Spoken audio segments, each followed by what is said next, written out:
Bienvenidos a la sexta unidad, en la que Marcos enfocará cómo varias personas responden a Jesús. Incluye el final del capítulo 6 y todo el 7 y la primera mitad del capítulo 8. Como siempre, empezamos con una vista amplia antes de ver los detalles. Estamos casi al final de la primera mitad del Evangelio, cuyo propósito es que reconozcamos que Jesús es el Cristo. Ahora, tome 2 minutos y haga un resumen de las últimas unidades, como hicimos al iniciar los últimos videos. Use imágenes para hacer un resumen muy breve de los eventos y describa lo que se enseña acerca de la identidad de Jesús y del reino de Dios. Es importante que no ignore este paso. Es fácil escuchar el resumen y decir, sí, ahora me acuerdo, pero sin el esfuerzo de recordar esta información, aun si no trae a memoria todo, antes de buscar las diferencias en el resumen que sigue, la información no va a quedar en su mente por mucho tiempo.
Marcos empieza su evangelio con Jesús, siendo ungido por el Espíritu en su bautismo, como el Rey prometido de Dios.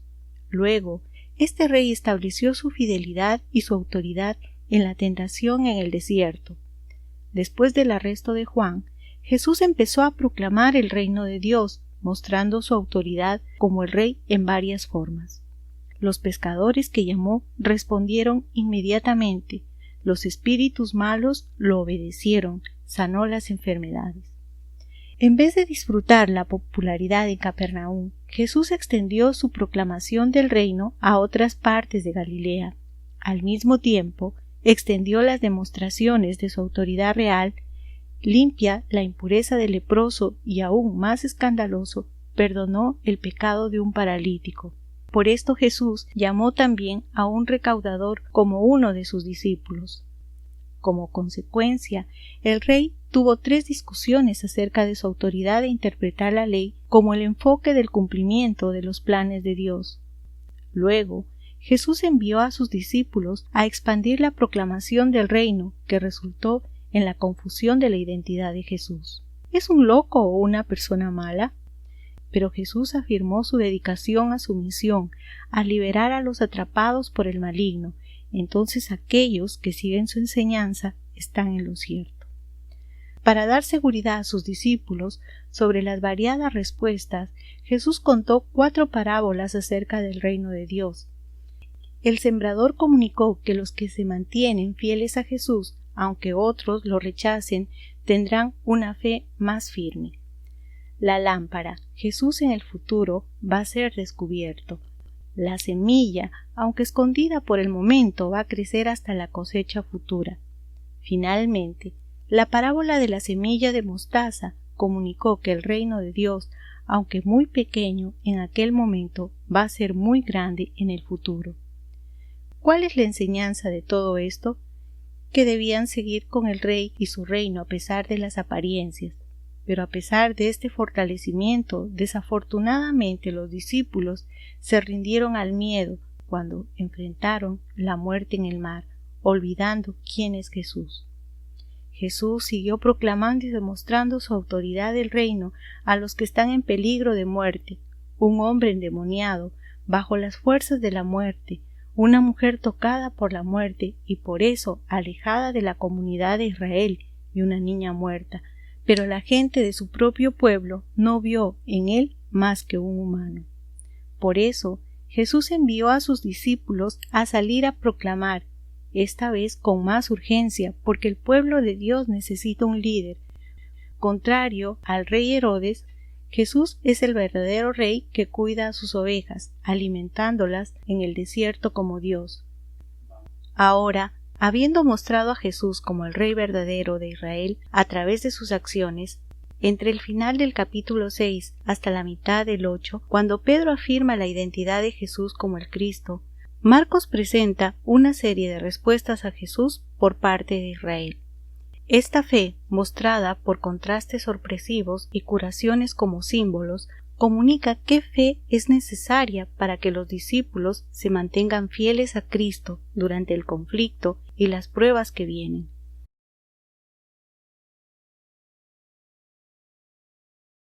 Vemos esto reflejado en la primera historia de la unidad, el cruce del mar. Vimos la última vez que los discípulos fracasaron, es decir, tenían miedo en vez de fe en la presencia del Rey Jesús. Al entender la cadena de eventos, sabemos qué es lo que los discípulos debieron aprender en el último cruce del mar. Entonces, ¿qué va a pasar esta vez? Desafortunadamente, el miedo todavía es más fuerte que la fe. En el capítulo 6, versículos del 49 al 50, vemos 3 referencias al miedo. 1. Los discípulos se pusieron a gritar al ver a Jesús. 2. El texto dice que estuvieron llenos de miedo. 3. Jesús quería que se calmaran. Todavía no entienden que Jesús llegó para los perdidos y para los que están en peligro de muerte.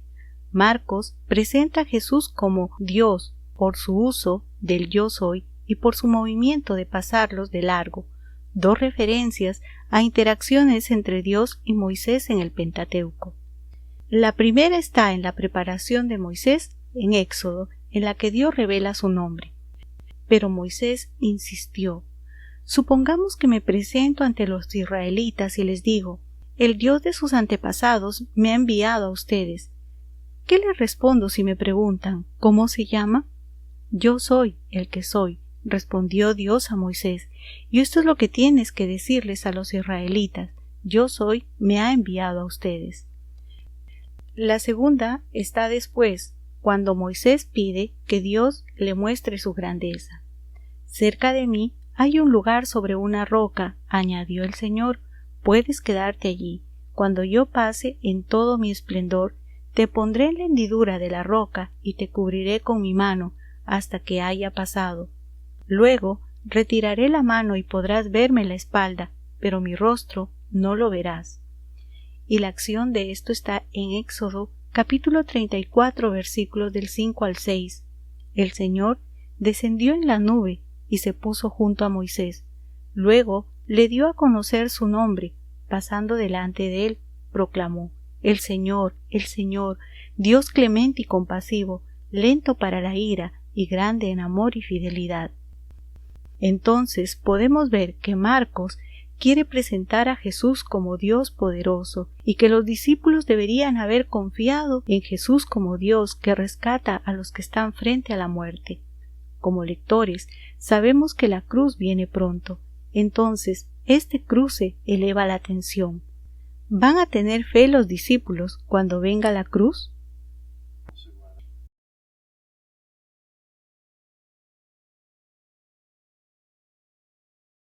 Entonces, la historia sigue.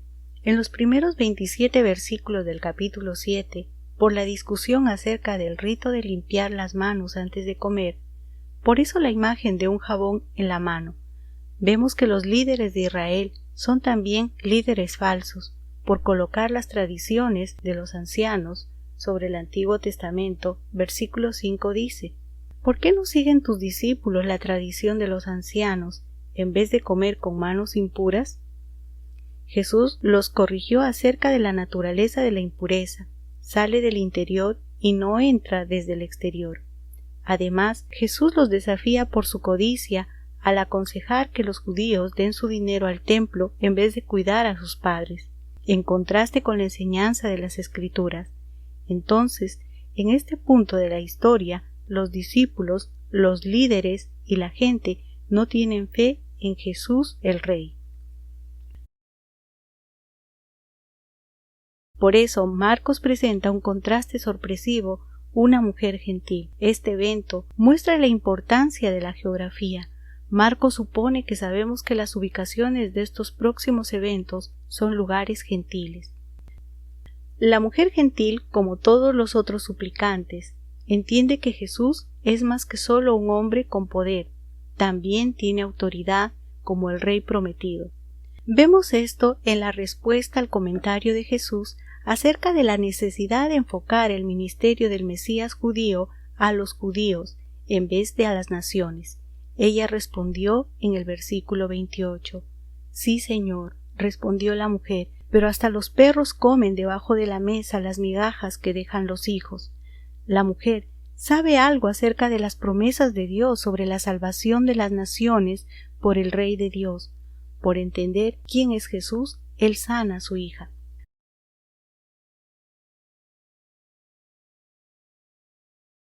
Marcos afirma la importancia de esto.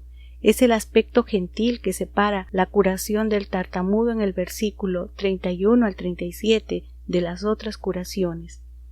En vez de una repetición, como si hubiéramos olvidado que Jesús puede sanar, en la sanidad de un hombre gentil muestra que la salvación de este Rey va a incluir los gentiles también, como decían las promesas en Isaías.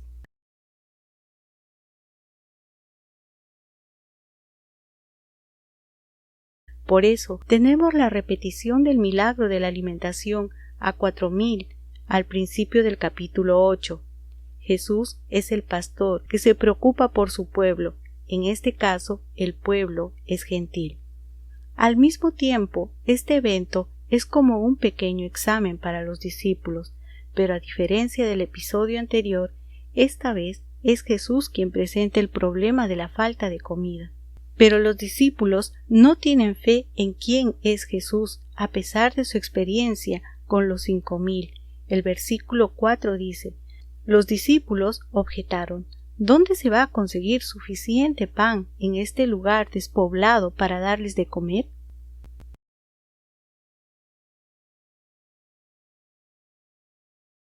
Después de esta demostración de fe en tierra gentil, en el versículo 10 encontramos lo contrario.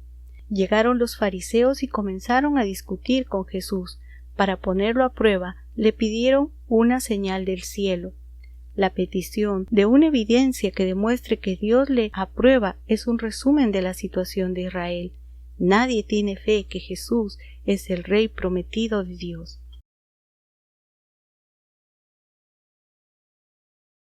Pero más que la población en general, el problema son los líderes. Por eso, Jesús advierte a sus discípulos contra estos líderes, cuya influencia penetra en las ovejas de Israel, reforzando así su posición como el Rey legítimo del pueblo de Dios. La demanda de los versículos 19 y 20, que se acuerden de la alimentación de los 5,000 y de los 4,000, y la abundancia que tuvieron después, es la clave para conectar la incredulidad de los líderes con la expresión del reino por parte de Jesús sobre su pueblo perdido.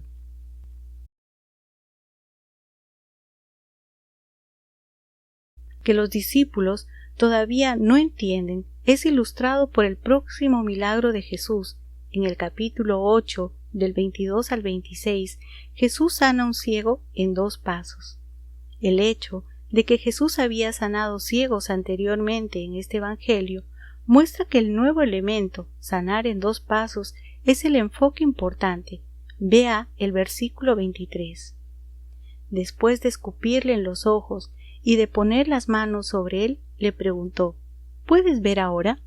El hombre alzó los ojos y dijo: Veo gente, parecen árboles que caminan. Entonces le puso de nuevo las manos sobre los ojos y el ciego fue curado, recobró la vista y comenzó a ver todo con claridad. Como el ciego, los discípulos tienen una visión parcial de Jesús, pero hay esperanza porque no se quedarán ciegos, sino que como el ciego llegó a ver a los hombres con claridad, así ellos verían a Jesús claramente en el futuro. A la mitad del capítulo 8 de su Evangelio, Marcos ha mostrado el viaje de los discípulos en su reconocimiento a Jesús. Hay aspectos positivos y negativos. Desafortunadamente, todavía tienen miedo a pesar de la presencia de Jesús. Esta falta de fe está reflejada en los líderes que ponen las tradiciones de los ancianos por encima de las Escrituras. Afortunadamente, hay fe que contrasta con los fariseos, pero está en los gentiles, entre los cuales Jesús ha mostrado su reino. Lamentablemente vemos que los líderes no quieren admitir que Jesús recibió la aprobación de Dios. Entonces, los discípulos tienen que tener cuidado. Dichosamente, algún día van a ver a Jesús con claridad, aunque entienden poco por el momento, y esta claridad empieza en la próxima mitad del Evangelio. ¿Por qué ha venido el Cristo? ¿Y qué significa seguir a Cristo?